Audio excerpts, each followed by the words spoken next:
అందరికీ అంతర్జాతీయ యోగా దినోత్సవ శుభాకాంక్షలు. పొద్దున 3 గంటలకి అలారం పెట్టుకుని మళ్ళీ లేసిపోయి బయటకు వచ్చామన్నమాట. చూడండి ఎన్ని బస్సులు ఉన్నాయి, అందరి కోసం పికప్ పాయింట్స్ ఉన్నాయన్నమాట, వాళ్ళందరినీ కలెక్ట్ చేసుకోవడానికి. పొద్దున 3:30 కంటే ఎవరు వస్తారో అనుకున్నాను కానీ ఇంతమంది జనం వస్తారని అస్సలు ఎక్స్పెక్ట్ చేయలేదు. బస్సులన్నీ నిండిపోయి మా ఏరియా వాళ్ళందరికీ ఎంవీపీ కాలనీ వైజాగ్ లో పడింది.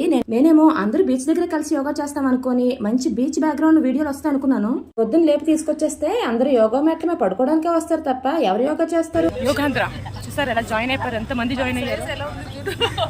అయ్యో నేను పెట్టేసాను. మ్యాట్స్ ఇచ్చారు, వాటర్ బాటిల్స్ ఉన్నాయి, తర్వాత టీ షర్ట్స్ ఇచ్చారు. చూడండి టీచర్స్ యోగాంధ్ర అంట ఒక స్టాంప్. బాగుంది కదా కాన్సెప్ట్. మేము చూస్తుండగానే తెల్లారిపోయింది. వయసుతో సంబంధం లేకుండా చిన్న పెద్ద అందరూ పార్టిసిపేట్ చేసాము. ఎంత ఇష్టంగా ఈ డే కోసం మనం వెయిట్ చేస్తున్నామో అంత చక్కగా ఫినిష్ చేసుకోవాలి.